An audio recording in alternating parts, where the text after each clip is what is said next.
So Brian Haywood, who is a hedge fund manager, has funded a petition drive to repeal Washington State's Climate Commitment Act, which could head to a ballot initiative in November. Now, what is the Climate Commitment Act? Essentially, it's a state-level cap-and-trade law, which is awesome. We love cap and trade here, folks. Cap and trade, we've talked about. It sets a cap on the amount of carbon emissions that actors in the state can emit, and these entities, these actors within the state are allowed to trade their emissions credits that they buy at auctions, so that then the state can set this level of emissions and slowly lower it down over time until it's completely reduced emissions out of the system. So this was signed into law by Washington Governor Jay Inslee in 2021. It sets a cap on carbon emissions, and it helps plan for dropping Washington State's emissions by 95% of 1990 levels by 2050. Beautiful. 95%. Beautiful. It's crazy. So Haywood has brought this challenge to repeal the act because of effects on gas prices, which is just Hilarious. So classic.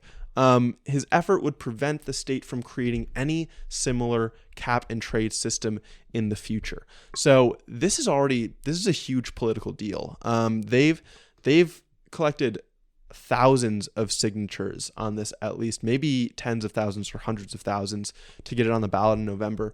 And politically, this is a really important battle because other states are going to be looking to Washington to see the feasibility of passing this. Right now, or in December, the New York government came out with its own proposal for a state-level cap-and-trade law, and they based their plan largely on this one from Washington State. Now they're going to be looking very closely to see if it can withstand political backlash, right? Because it makes all of the intuitive sense in the world, and it is at least partly true that gas prices would be driven up by a law like this, right? Sure. They're literally placing a tax, more or less, on the gas, on the emissions that the gas is going to produce.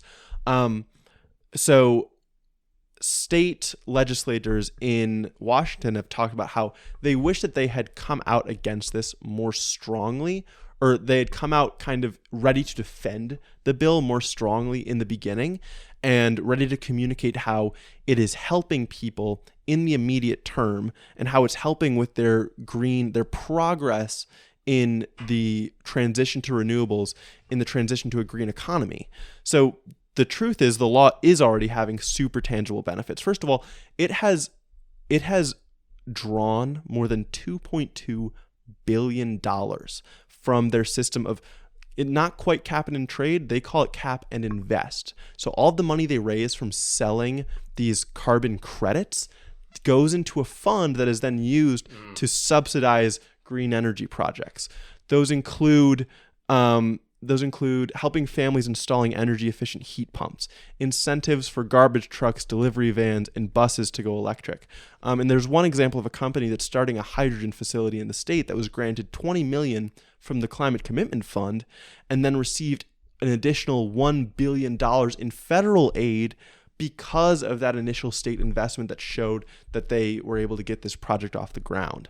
Meanwhile, businesses are figuring out how to run their operations while emitting less carbon, and it's spurring just far more investment in solar and hydrogen across the board. So it's having huge effects as far as the progress that Washington is making in this transition, but we know how fickle voters can be and how much they like to pay attention to gas prices.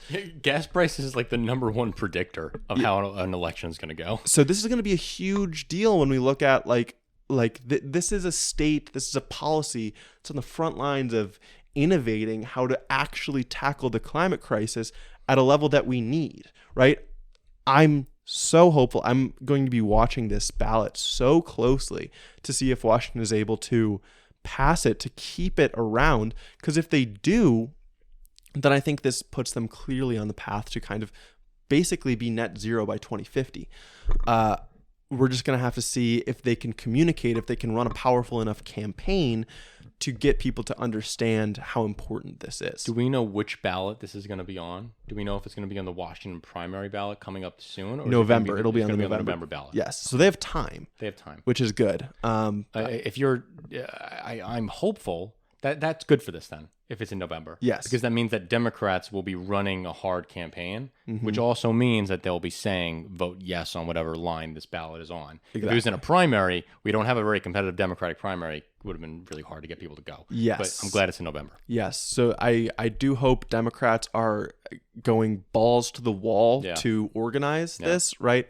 And if you happen to see this and you live in Washington, just know how important it is for you to go to the ballot in November and to vote to keep the Climate Commitment Act, because this is going to be a huge deal, not only for Washington state, but as a signal to the entire country about what is possible that they can do at the state level to fight climate change. Absolutely.